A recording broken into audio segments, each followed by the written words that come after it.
Hello everyone, welcome back to our YouTube channel, The Legal Playbook. Today we are going to start the next lecture series of Information Technology. तो Information Technology क्या होता है, उसके laws क्या होते हैं, उसका मीनिंग, डेफिनेशन, इंट्रोडक्शन, सारे पॉइंट्स हम इस चैप्टर में कवर करेंगे. जो लेक्चर सीरीज है इंफॉर्मेशन टेक्नोलॉजी, उस पूरे लेक्चर सीरीज में हम कवर करने वाले. तो चलो स्टार्ट करते हैं information technology. Concept under the information technology act 2000. तो सबसे पहले हम बेसिक कंसेप्ट क्या है एक्ट में वो देखेंगे, इंफॉर्मेशन टेक्नोलॉजी क्या होता है, एंड उसके बाद हम देखेंगे इंफॉर्मेशन टेक्नोलॉजी एक्ट के कोई यहाँ पे सारे प्रोविजंस हम यहाँ पे कवर करेंगे. तो देखो यहाँ पे इंट्रोडक्शन एंड कंसेप्ट क्या है. The information technology act 2000 was enacted primarily to give a legal recognition to electronic commerce. जो इलेक्ट्रॉनिक कॉमर्स होता है, डिजिटल सिग्नेचर होता है, address cyber crimes in India, उसको लीगल रिकॉग्निशन देने के लिए यहाँ पे इंफॉर्मेशन टेक्नोलॉजी एक्ट 2000 यहाँ पे इनैक्ट करना यहाँ पे लगा, वो इनैक्ट हुआ. ओके, उसके बाद जो इलेक्ट्रॉनिक कॉमर्स जो रहता है, इलेक्ट्रॉनिक कॉमर्स मतलब हम जो ऑनलाइन शॉपिंग करते हैं वो इलेक्ट्रॉनिक कॉमर्स में आता है आएगा. एंड जो एड्रेस साइबर क्राइम्स जो होते हैं, जैसे इलेक्ट्रॉनिक जो शॉपिंग है, ई शॉपिंग है, ऑनलाइन शॉपिंग है, जैसे बढ़ते रहे हैं वैसे ही साइबर क्राइम भी यहाँ पे बढ़ता चला जा रहा है. This legislation is the cornerstone of India's cyber law framework and aligns with the United Nations Commission on the International Trade Law UNCITRAL Model Law of Electronic Commerce 1996. तो उसके बाद की definition under section 2 of IT act में की definition क्या है. यहाँ पे सबसे पहले डेफिनेशन जो दी गई है, यहाँ पे कंप्यूटर की डेफिनेशन दी गई है. Computer means what, an electronic, magnetic, optical or other high speed data processing device includes CPU होगा, यहाँ पे इनपुट आउटपुट डिवाइस होंगे, स्टोरेज डिवाइस, कम्युनिकेशन सिस्टम. यहाँ पे एक्सप्लेन करने के लिए ऐसा कोई स्पेसिफिक नहीं है, तो इजी है. इलेक्ट्रॉनिक मतलब कंप्यूटर क्या होगा, कंप्यूटर मीन्स इलेक्ट्रॉनिक होगा, मैग्नेटिक, ऑप्टिकल होगा, other high speed data processing device जो भी है यहाँ पे मतलब लैपटॉप भी आएगा इसमें, इंक्लूड सीपीयू होगा, input output devices, storage devices, communication system सारे आएंगे यहाँ पे. कंप्यूटर नेटवर्क में क्या आएगा, 2 clause 1 sub clause J, the interconnection of one or more computers or the communication devices using the software or hardware to transmit the data. तो देखो क्या क्या होता है हमारे कॉलेज में और जहाँ पे भी मतलब वर्किंग जो एरिया रहता है वहाँ पे कंप्यूटर जो रहते हैं वो इंटरकनेक्टेड रहते हैं. मतलब interconnection of one or more computers with each other, उसको हम कंप्यूटर नेटवर्क जो है यहाँ पे उसको बोलेंगे. डाटा मतलब 2 clause 1 sub clause O, representation of information. Data मतलब क्या होता है, रिप्रेजेंटेशन ऑफ इंफॉर्मेशन रिप्रेजेंट करते हो, नॉलेज को रिप्रेजेंट करते हो, फैक्ट्स को रिप्रेजेंट करते हो, इंस्ट्रक्शंस को रिप्रेजेंट करते हैं, intended for use in the computer system. जो आप कंप्यूटर सिस्टम में स्टोर करके रखे हो उसको हम डाटा बोलेंगे.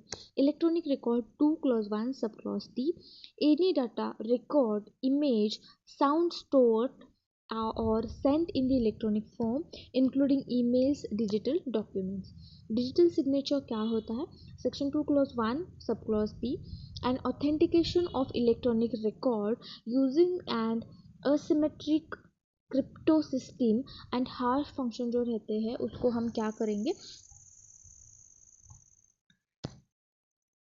बोलेंगे. तो इलेक्ट्रॉनिक सिग्नेचर क्या होता है यहाँ पे, कि जो असिमेट्रिक क्रिप्टो सिस्टम यूज करके आप जो डिजिटल सिग्नेचर करते हो उसको हम क्या बोलेंगे, digital signature.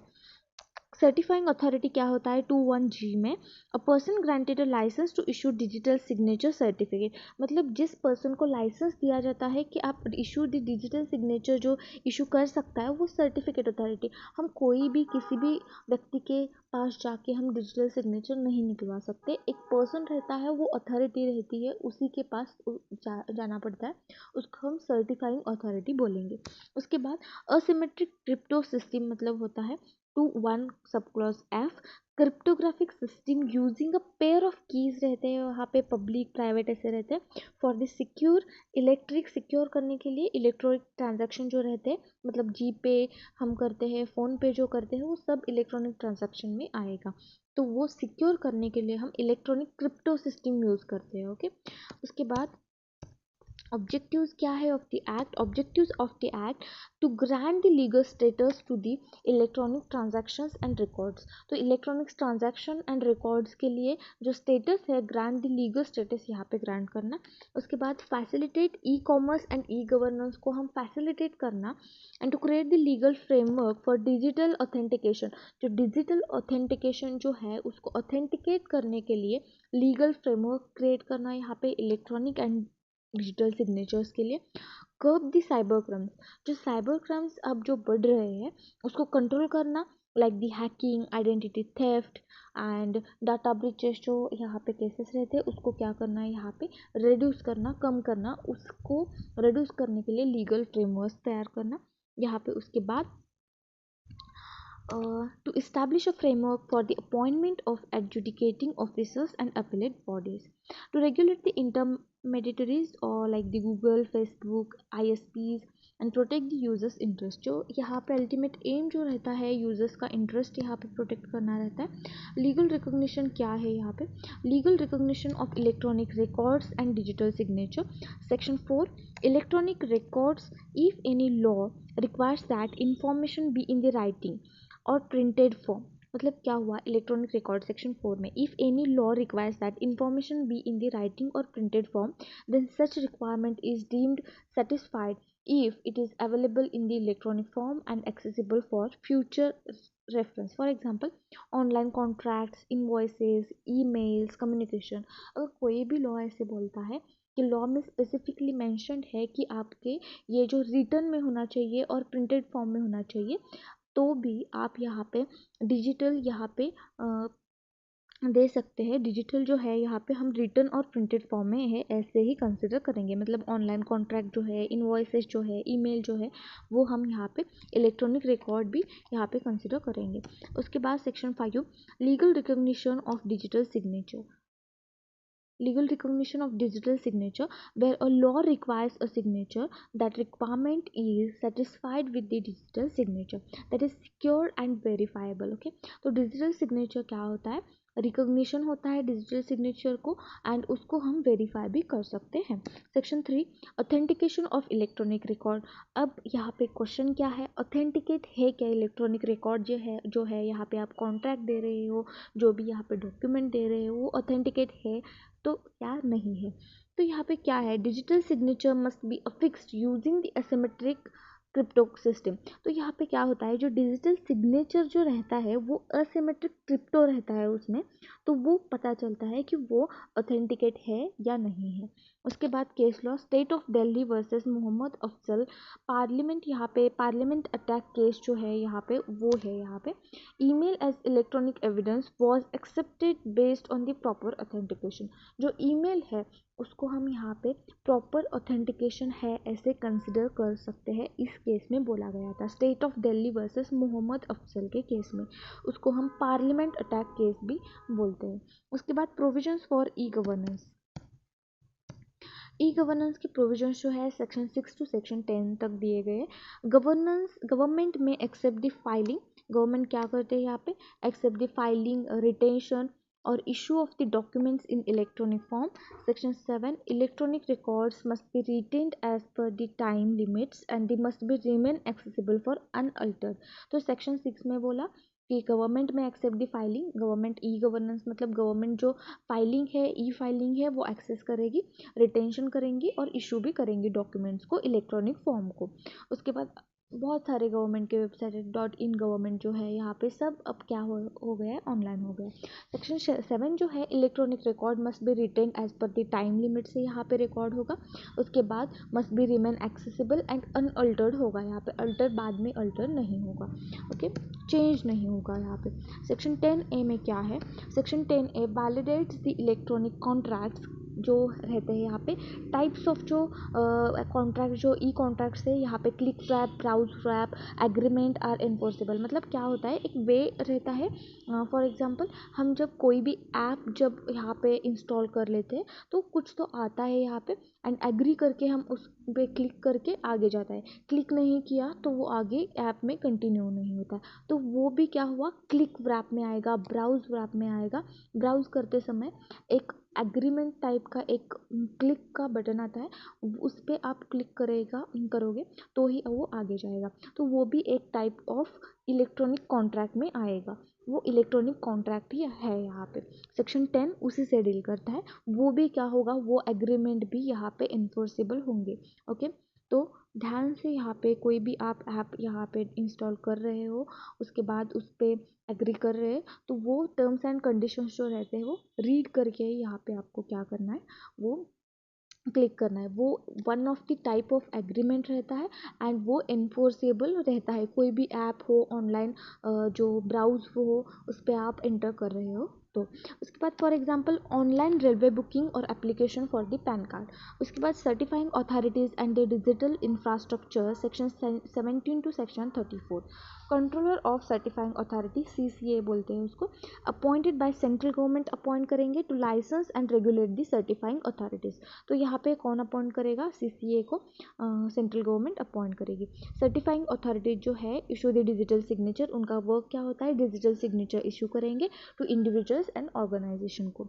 Duties of CAs की ड्यूटीज़ क्या रहेगी यहाँ पे, verify the applicants identity before issuing the certificate. जो एप्लीकेंट है उनकी आइडेंटिटी वेरीफाई करना है इशू करने से पहले, सर्टिफिकेट इशू करने से पहले उनका डाटा मेंटेन करना है, integrity. Ensure the cyber security को भी यहाँ पे इंश्योर करना है। For example eMudhra, Sify technologies, NIC are the license CA in India. Okay, उसके बाद साइबर ऑफेंसेस एंड पेनाल्टीज। अब कौन कौन से साइबर ऑफेंसेस है एंड पेनाल्टीज कौन कौन से है, वो सेक्शन 43 से सेक्शन 66 से डील करते हैं। 66F। तो सिविल रॉन्ग्स कौन कौन से है यहाँ पे, कंपनसेशन जो है, सिविल रॉन्ग हुआ है तो कंपनसेशन देना पड़ेगा। तो यहाँ पे सेक्शन 43 डील करता है उससे। अनऑथराइज्ड एक्सेस, अगर अब कोई भी यहाँ पे जो ब्राउज़र है, ऐप है, कोई भी यहाँ पे डाटा है, उसका unauthorised access without permission access ले रहे हैं और डाटा थेफ्ट कर रहे हैं, वायरस इंट्रोडक्शन कर रहे हैं, और कंपनसेशन जो है यहाँ पे अप टू 1 करोड़ रुपीज़ का जो कंपनसेशन है यहाँ पे वो होगा। उसके बाद क्रिमिनल ऑफेंसेस कौन कौन से हैं, section 66, 66C, 66D, 66E and 66F।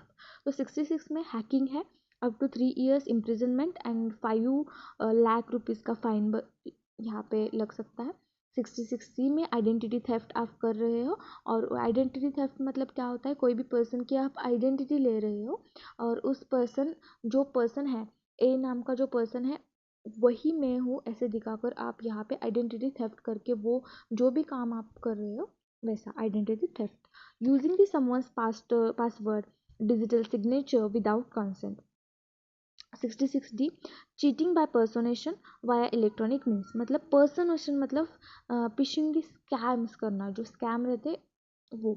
उसके बाद 66E violation of privacy, capturing, publishing private images without consent. Private images जो है आप कैप्चर कर रहे हो, पब्लिश कर रहे हो, तो यहाँ पे क्या होगा, वो भी one of the type of violation ही होगा यहाँ पे।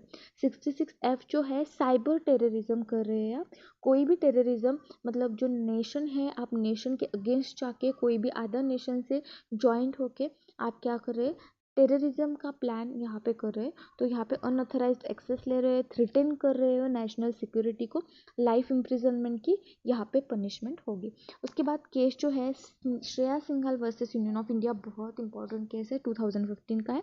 Struck down this section 66A, punishment for offensive messages के लिए यहाँ पे स्ट्रक डाउन किया गया था 66A। अगर आप ऑफेंसिव मैसेजेस कर रहे हो तो यहाँ पे पनिशमेंट जो है यहाँ पे स्ट्रक डाउन हुआ था। For violating article 19 clause 1A freedom of speech, यहाँ पे फ्रीडम ऑफ स्पीच जो है यहाँ पे वो स्ट्रक डाउन हुआ था। अगर आप ऑफेंसिव मैसेजेस कर रहे हो तो वहाँ पे क्या होगा, क्राइम होगा। उसके बाद नेक्स्ट जो है इंटरमीडिएटरी जो लायबिलिटी है, इंटरमीडिएटरी लायबिलिटी क्या होती है, सेक्शन 79 में दिया गया है। डेफिनेशन क्या है इंटरमीडिएटरी लायबिलिटी में? इंटरमीडिएटरीज जो है, intermediaries are the platforms that store और ट्रांसमिट द डाटा। जैसे कि व्हाट्सएप रहता है, जो व्हाट्सएप कंपनी है, हमारी जो डाटा है वो क्या होता है, इंटरमीडिएटरी रहता है। One person to another person directly नहीं जाता है। सबसे पहले अगर आप कोई भी मैसेज कर रहे हो तो वो व्हाट्सएप की कंपनी जो है उस पे डाटा स्टोर होता है, एंड देन आप जिस पर्सन को वो डाटा भेज रहे हो उसको जाता है वो। ओके, तो one person to directly another person नहीं जाता है, बीच में जो कंपनी है उनको जो डाटा है वो वहाँ पे क्या होता है, स्टोर होता है, एंड देन जो थर्ड पर्सन है वहाँ पे जाता है। तो उनकी जो इंटरमीडिएटरी रिस्पॉन्सिबिलिटी क्या होती है, आपकी जो प्राइवेसी मेंटेन करना जो रहता है, वो व्हाट्सएप की जो बीच में जो रहती है वो कंपनी की यहाँ पे ड्यूटी रहती है, लायबिलिटी रहती है, जैसे कि फेसबुक, इंस्टाग्राम जो भी है। उसके बाद safe harbour provision. Safe harbour provision क्या होता है, they are not liable for the third party content. तो थर्ड पार्टी के कंटेंट के लिए वो लायबल नहीं रहेंगे। They do not initiate, modify और सिलेक्ट द कंटेंट। यहाँ पे कोई भी इनिशिएट नहीं करेंगे, मॉडिफाई नहीं करेगा और सिलेक्ट द कंटेंट को सिलेक्ट नहीं करेंगे। They observe due diligence and the grievances redressal mechanism को जाएंगे directly. Example, if someone shares a illegal content on YouTube, अगर कोई भी यहाँ पे इलीगल कंटेंट शेयर कर रहा है यूट्यूब पे, YouTube unless it failed to act on the take down request। Okay, तो ये एग्जांपल है। उसके बाद eight one, adjudication and cyber appellate authorities. अब जो प्रॉब्लम है उसको हम क्या अब एडजुडिकेट करेंगे। तो एंड साइबर अपीलेट अथॉरिटीज कौन कौन से, adjudicating officer appointed under section 46 to decided matters involving the claim up to 5 crore जो है यहाँ पे एडजुडिकेटिंग अथॉरिटीज जो ऑफिसर है उसके पास जाएंगे। साइबर अपीलेट अथॉरिटी और ट्रिब्यूनल जो है merge with TDSAT in 2017, heard appeals from the adjudicating of इसी ऑफिसर से यहाँ पे अपील जाएगा। Further appeal lies to the high court को अपील जाएगा। सबसे पहले एडजुडिकेटिंग ऑफिसर को जाएगा, उसके बाद साइबर अपीलेट ट्रिब्यूनल, एंड उसके बाद जो उसका अपील जो है हाई कोर्ट को जाएगा डायरेक्टली, एंड ओरिजिनल जुरिस्डिक्शन जो है यहाँ पे रहेगा।